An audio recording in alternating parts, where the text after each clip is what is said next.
Merry Christmas. प्रभु यीशु मसीह के जन्म पर्व के अवसर पर आप सबों को हार्दिक शुभकामना। हम पुण्य रात या होली नाइट में पहुंचे हुए हैं और ये होली नाइट या पवित्र रात्रि जो है प्रभु यीशु मसीह का जन्म के द्वारा जो अंधकार में पाप रूपी अंधकार था ये दूर हो जाती है और इस कारण से प्रभु यीशु मसीह जगत में ज्योति बनकर आया ताकि पाप रूपी अंधकार को दूर कर सके। आज हम इसी विषय पर चर्चा करेंगे। पहला यूहन्ना 4 अध्याय उसका 7 से लेकर 16 पाद के अनुसार में प्रभु यीशु मसीह का जन्म के संदेश को देखने का प्रयत्न करेंगे। हालांकि ये यूहन्ना की पत्री जो है यूहन्ना द्वारा लिखा गया है और ये लगभग 85 से 90 ईस्वी लगभग में ये लिखा हुआ माना जाता है और विशेषकर झूठी शिक्षा का विरोध करते हुए एक खास बात पर चर्चा करते हैं तो परमेश्वर और यीशु के संगत या सहभागिता में हमारा जीवन कैसा होना चाहिए। तो आज का वचन में हम इसी को देखेंगे। यीशु के जन्म के द्वारा परमेश्वर का प्रेम मनुष्यों या जगत में कैसे प्रकट हुआ उस पर हम चर्चा करेंगे। और उसमें सबसे पहली विशेष बात जो है यीशु के जगत में भेजने के द्वारा, परमेश्वर के द्वारा यीशु को जगत में भेजने के द्वारा उसका जो प्रेम था प्रकट हुआ। इन बातों को जिसकी चर्चा हम जन्म के संदेश पर सुसमाचार में पाते हैं। जब यीशु का जन्म का घड़ी हुआ उस समय हम जानते हैं यूसुफ और मरियम बैतलहम को आते हैं। वे लोग नसरत से वे लोग बैतलहम में आते हैं क्योंकि वहाँ रहा करते थे, परंतु ये नाम लिखे का समय हुआ जबकि आदेश हो जाता है ये लोग नाम लिखे कर अपने घराने के या अपने पुराना गांव को आते हैं। परंतु जब बैतलहम आते हैं हम देखने पाते हैं मरियम गर्भवती थी और यीशु बालक जन्म होने ही वाला था। और ऐसे घड़ी में कहा जाता है कि लगभग 150 से अधिक किलोमीटर यानी कि नसरत से लेकर वे लोग बैतलहम की यात्रा, एक प्रेग्नेंट महिला जिनको बच्चा होने वाला है, इतनी लंबी रास्ता कैसे तय की होंगी। आजकल का जैसे इतना सुविधा नहीं है, सड़क की सुविधा नहीं है, ट्रेन की सुविधा नहीं है, फ्लाइट की सुविधा नहीं। ऐसे परिस्थिति में इतने दूर की यात्रा ये लोग करते हैं और वहाँ पहुँचते हैं तो कितने थक गए होंगे। दूसरी महत्वपूर्ण विशेष बात है बैतलहम पहुँचने के बाद इनको पता चलता है कि उनके रहने के लिए जगह नहीं है क्योंकि और सारे लोग भी दूर दूर से आकर पहले से जहाँ भी गेस्ट हाउस है, जहाँ भी रूम मिल सकता था वहाँ फुल हो चुका है और यहाँ वहाँ भटकने के बावजूद भी किसी का घर में उनको जगह नहीं मिलता है, परंतु उनको जगह मिलता है एक गौशाला में और उनको वहाँ रहना पड़ता है। देखिए जिस व्यक्ति यानी जो परमेश्वर जगत की सृष्टि किया, जिसने पृथ्वी की सृष्टि किया, उनके लिए एक अच्छी जगह हम देख नहीं पाते हैं। परंतु परमेश्वर के कुछ भी असंभव नहीं था, परंतु वह गरीबी में जन्म लेना ही चाह रहा था क्योंकि एक महल में जन्म लेता तो गरीब लोग उस महल तक प्रवेश का उनको अधिकार नहीं हो पाता, परंतु गरीब स्थान में सारे कोई भी व्यक्ति आ सकता है, उसका दर्शन कर सकता है। इस कारण से यीशु मसीह ऐसे लोग जो पतित हैं, गरीब हैं, गिरे हुए हैं, कुचले हुए हैं, ऐसे लोगों को ही ऊपर उठाने, उनके जीवन को ही बेहतर बनाने के निमित्त उनको इस प्रकार के परिस्थिति में जन्म लेने की आवश्यकता है। और हम देखने पाते हैं आजकल तो हम लोग लाइट की सुविधा है, लाइट चले जाने से हम घबरा जाते हैं और परेशान हो जाते हैं कब लाइट आएंगे, करंट नहीं रहने पर। परंतु आप समझ सकते हैं उस समय यीशु मसीह का जन्म हुआ, उस समय उस गौशाला में क्या व्यवस्था थी हम नहीं जानते हैं, परंतु वहाँ पर अंधकार ही रहा होगा। ऐसे परिस्थिति में यीशु को जन्म लेने की आवश्यकता पड़ी, यानी कि उस जगह अंधकार तो था परंतु जगत में यीशु ज्योति के समान आया हुआ था। इसलिए वो अंधकार उस ज्योति के सामने, जो यीशु रूपी ज्योति था, उसके सामने कुछ भी नहीं था। यूहन्ना 8 अध्याय 12 पद में यीशु ने कहा जगत की ज्योति मैं हूँ और ज्योति बनकर जगत में आया ताकि पाप रूपी अंधकार, जितने प्रकार के अंधकार है, सारे अंधकार को दूर कर सके।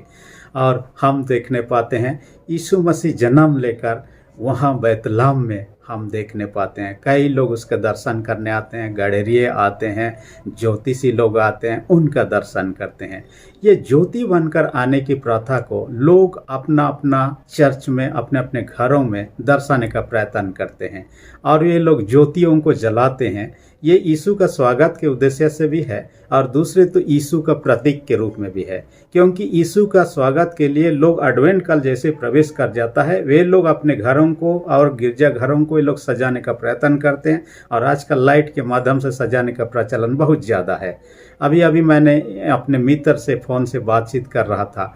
मेरा जो फ्रेंड है वो नागालैंड का है, और वहाँ का एक सबसे बड़ा एक चर्च है जुनाबटा, और उस चर्च में वह पास्टर है। और वहाँ पर उन्होंने कहा कि इस साल कोरोना के वजह से थोड़ा बजट में काम किया गया है, परंतु लगभग 2 से 3 लाख उस चर्च को डेकोरेशन में उन्होंने खर्चा किया है। और उस दिन जो चर्च सर्विस होगा उसके बाद में सामूहिक रूप से खान पान होगा, लगभग 10,000 के लोग खाएंगे पिएंगे।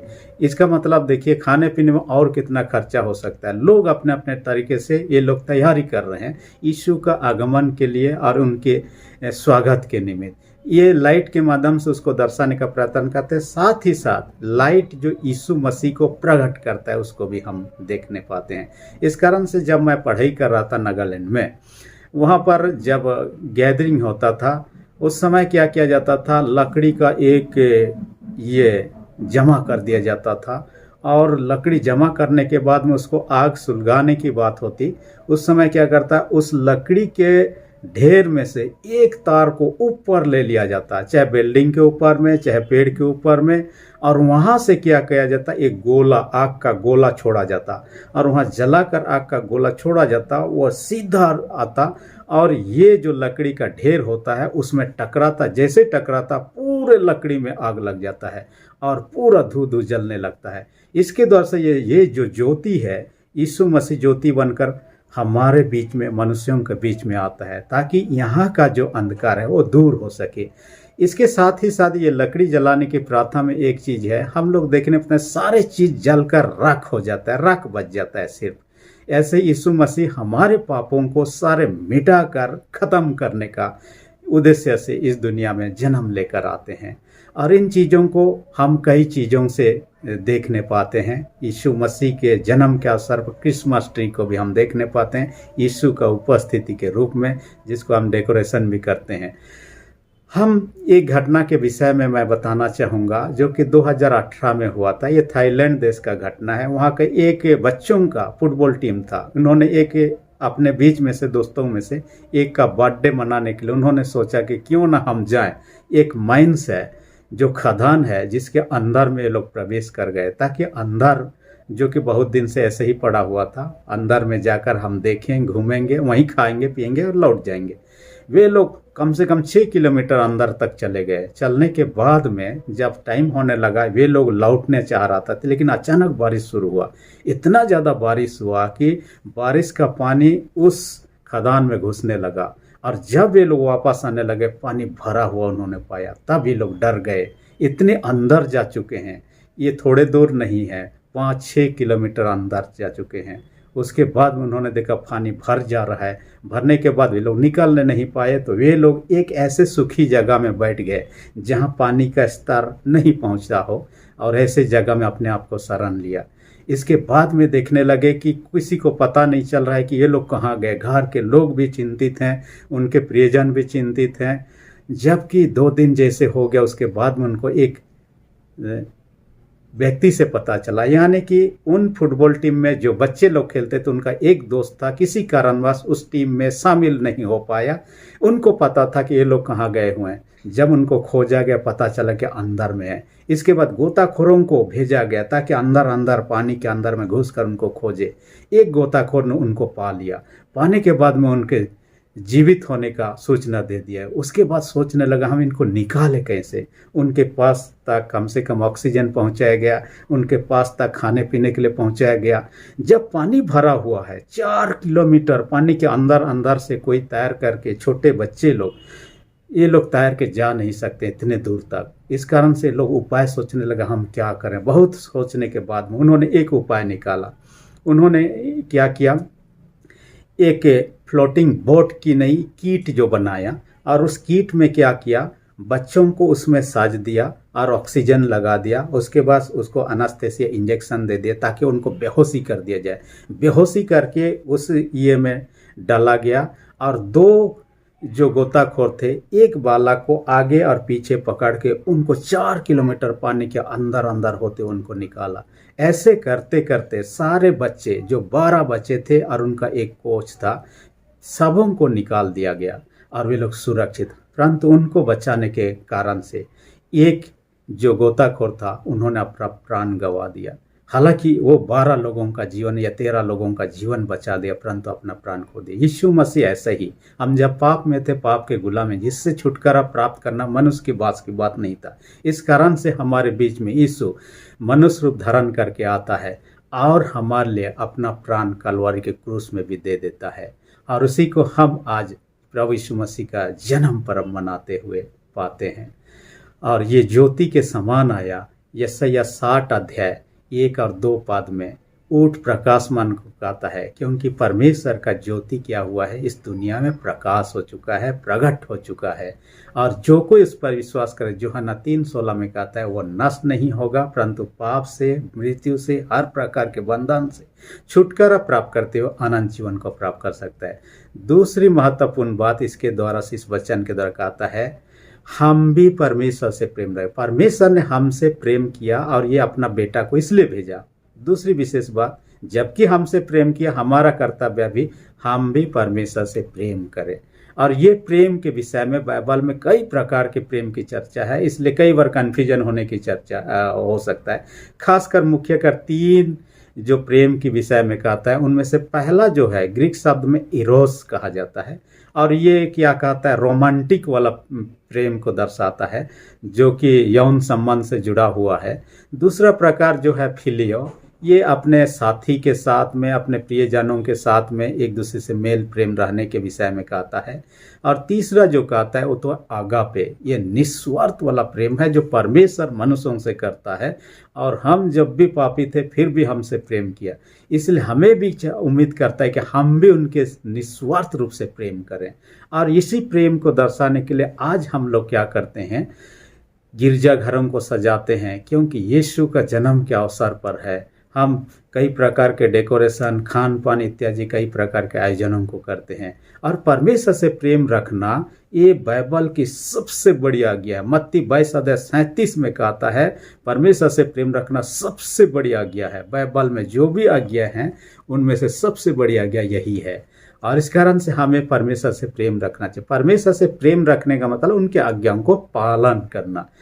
अब यूहन्ना सुसमाचार 14:23 पद में देखिएगा, जो मुझसे प्रेम रखता है मेरी आज्ञाओं को पालन करेगा कहता है। यानी कि हम यदि परमेश्वर से प्रेम रखते, ये कहते हैं उनकी आज्ञाओं को पालन करेंगे। इसी से हमें पता चलता है कि हम परमेश्वर से प्रेम रखते हैं कि नहीं। जैसे कि मत्ती रचित सुसमाचार में कहता है, उसका आप देखिएगा पहाड़ी उपदेश में कहता है, पेड़ की पहचान कैसे होता है, उसका फल और उसका पत्ते इत्यादि से होने लगता है। वैसे ही एक व्यक्ति परमेश्वर से प्रेम रखता है, उसका पहचान ये है कि उसके आज्ञाओं का पालन करेंगे। जब हम प्रार्थना करेंगे, बाइबल अध्ययन करेंगे, चर्च जाएंगे, परमेश्वर के गुण जो हमारे जीवन में, आत्मा का फल, प्रेम, आनंद, मेल, धीरज इत्यादि हमारे जीवन में दिखाई देने लगता है, समझ लीजिए हम परमेश्वर से प्रेम रखते हैं। इसलिए परमेश्वर से प्रेम रखने के ख्याल से ही आज हम इतने सारे क्रिसमस का त्यौहार भी मना रहे हैं, क्योंकि हम भूल ना जाए कि हमारे निमित्त यीशु मसीह इस दुनिया में जन्म लिया।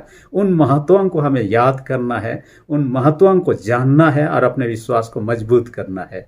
चर्च का डेकोरेशन के निमित्त लोग अनेक प्रकार के करते हैं। मैं जब वहाँ पढ़ाई कर रहा था नागालैंड में, मैं देख रहा था कि वहाँ चरनी बना हुआ एक चर्च में, और चरनी में उन्होंने क्या दिखाने का कोशिश किया, मरियम यीशु को गोद में लिया हुआ है, और जो सब एक स्मार्टफोन से लोगों से बात कर रहा है। असल में वो बताना चाह रहा है कि यीशु जन्म ले चुका है। यदि आज का संदर्भ में ऐसा यीशु जन्म लेता तो यही होता, यीशु जन्मा हुआ। इस खबर को हम तुरंत लोगों तक प्रसारित करते हैं, चाहे फ़ोन के माध्यम से, व्हाट्सएप के माध्यम से, सोशल मीडिया के माध्यम से, ये करने का। दूसरे एक चर्च में क्या क्या उन्होंने, यीशु को मरियम ने गोद में लिया हुआ है, और दूसरा क्या करता है, जो सब क्या क्या सेल्फी ले रहे हैं, अपने हैंडसेट से सेल्फी ले रहा है, ताकि यीशु का और अपने का फोटो आने के द्वारा दूसरों को भेज सके, जन्म की खबर बता सके। कुछ भी हो, वो अपने ढंग से उन्होंने प्रयत्न किया।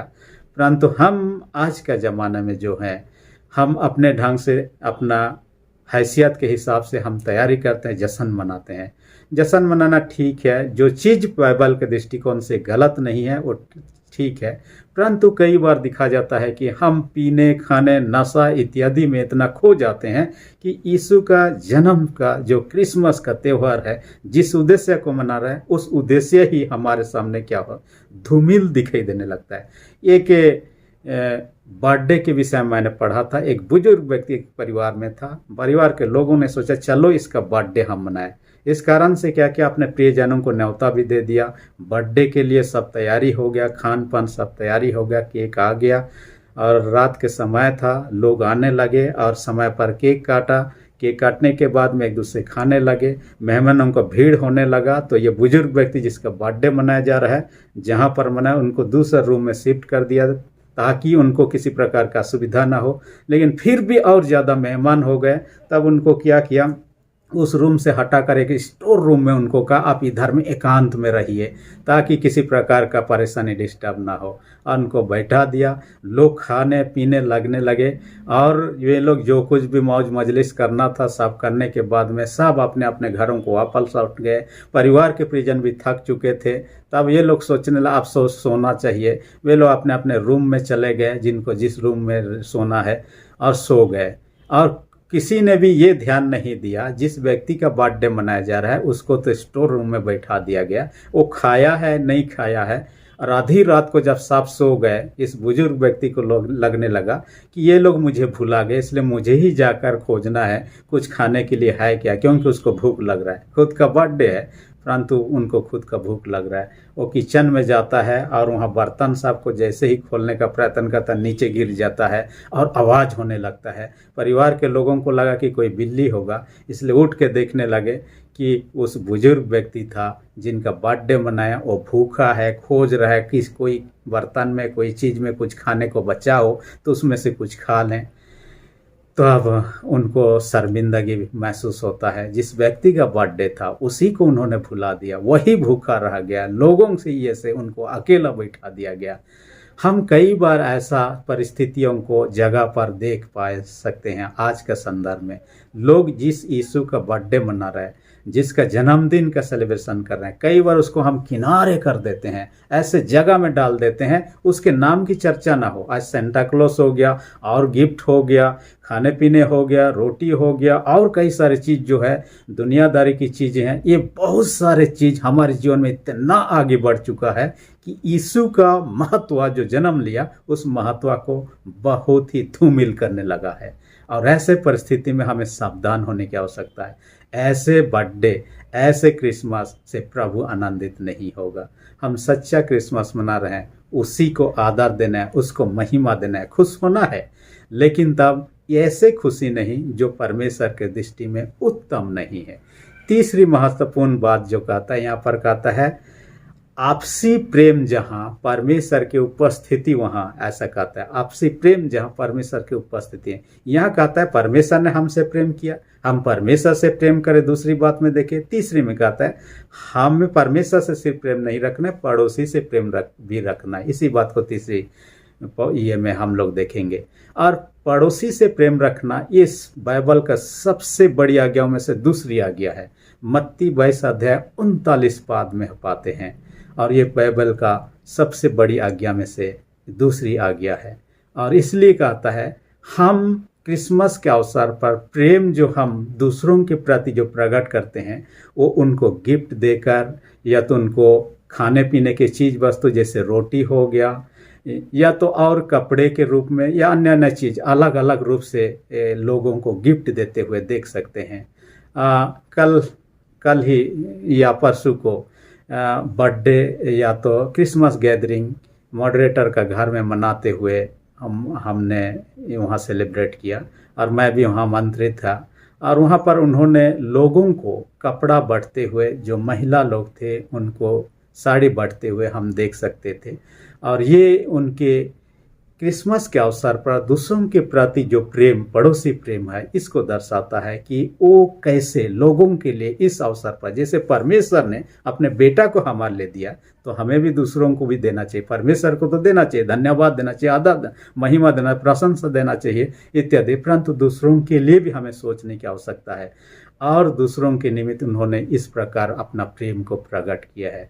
हम हो सकता है सारे कोई ऐसे नहीं दूसरों को नहीं भी दे सकते हैं, परंतु किसी को हम स्माइल भी दे सकते हैं, किसी का भलाई की बातों के द्वारा उनको खुश दिला सकते हैं, और किसी को विश करने के द्वारा भी हम खुशी जता सकते हैं।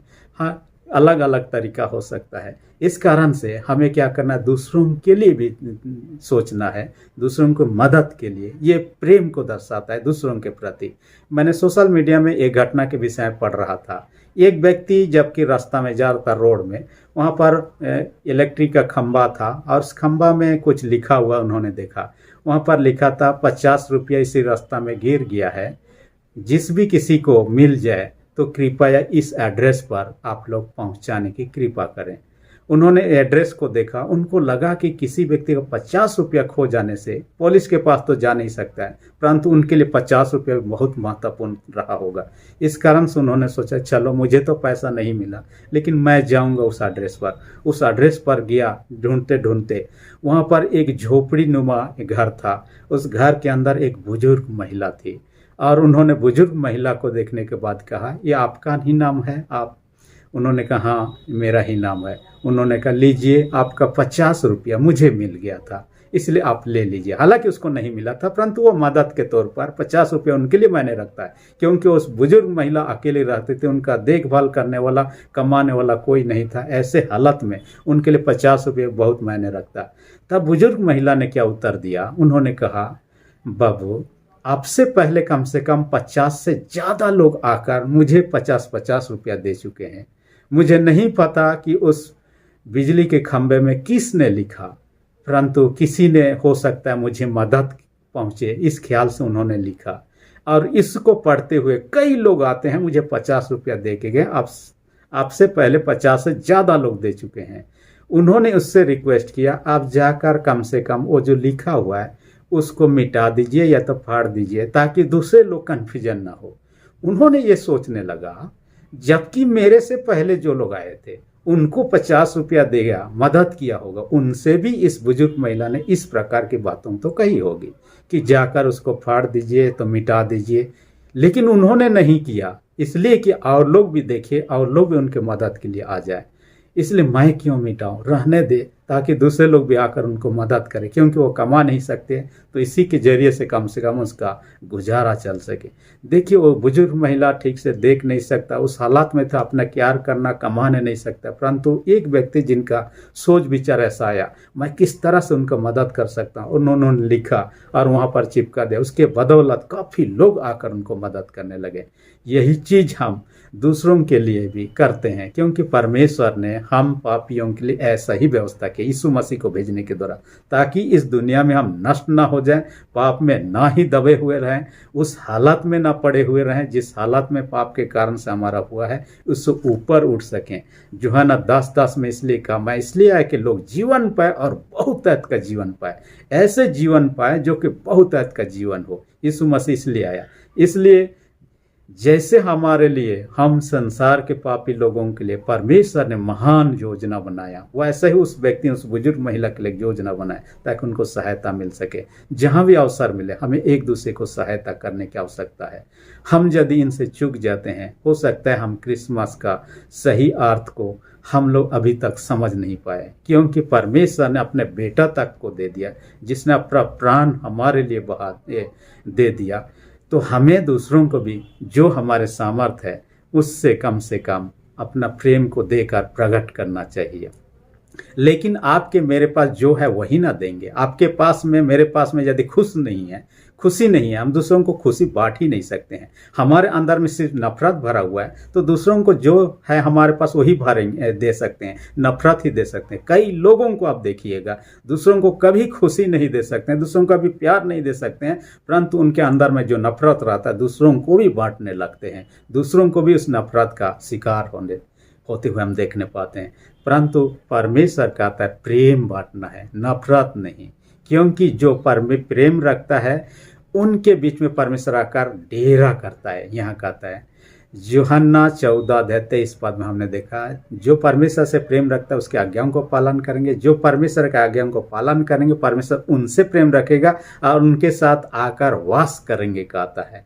हमारे बीच में, हमारे हृदय में आज यदि यीशु मसीह है, सचमुच में हम प्रेम में है। और यही तो क्रिसमस का सही ये है, क्योंकि यीशु का हम आगमन आज बैतलहम में नहीं देख रहे हैं, हम चर्च में आए यीशु मसीह ने आपके मेरे हृदय में, क्योंकि ये परमेश्वर का मंदिर है। इस कारण से हम इस शरीर के लिए भी नया ड्रेस सब पहनते हैं। नया ड्रेस पहनना की गलत बात नहीं है, क्योंकि ये शरीर परमेश्वर का मंदिर है, परमेश्वर का आत्मा इसमें वास करता है। और जैसे मंदिर जो गिरजाघर है उसे सजाते हैं, इस शरीर जो परमेश्वर का मंदिर है उसे सजाना भी आपका मेरा कर्तव्य है। लेकिन देखिए, बैतलहम में लोग अपने घरों में कई चीज़ों को भर के रखा था और यीशु और यूसुफ मरियम के लिए जगह ही नहीं था। कहीं हमारे अंदर में नफरत, ईर्ष्या, डाह भरा हुआ तो नहीं है? इन चीज़ों का भरा होने से यीशु का यहाँ डेरा करना, यीशु का यहाँ जन्म लेना, यीशु का यहाँ रहना संभव नहीं होगा। इस कारण से उन चीज़ों को निकाल फेंकें और यीशु को अपने दिल में जगा दें और परमेश्वर का प्रेम को दूसरों में बांटें और परमेश्वर से भी हम प्रेम रखें, ताकि हमारा संगति सहभागिता यूहन्ना जो चाहता था, यीशु के साथ, परमेश्वर के साथ जो मनुष्य का संगति सहभागिता, ये हमेशा बना रहे। परमेश्वर का आशीष आपके मेरे जीवन के साथ बना रहे। परमेश्वर इस वचन का अधिक से आशीष दे। आमीन। यदि अब तक आपने मेरे चैनल को सब्सक्राइब नहीं किया, इसी घड़ी नीचे जो रेड बटन में है उसे प्रेस करके सब्सक्राइब कर दीजिए, ताकि आने वाले वीडियोस का नोटिफिकेशन आपको समय पर मिल सके। धन्यवाद।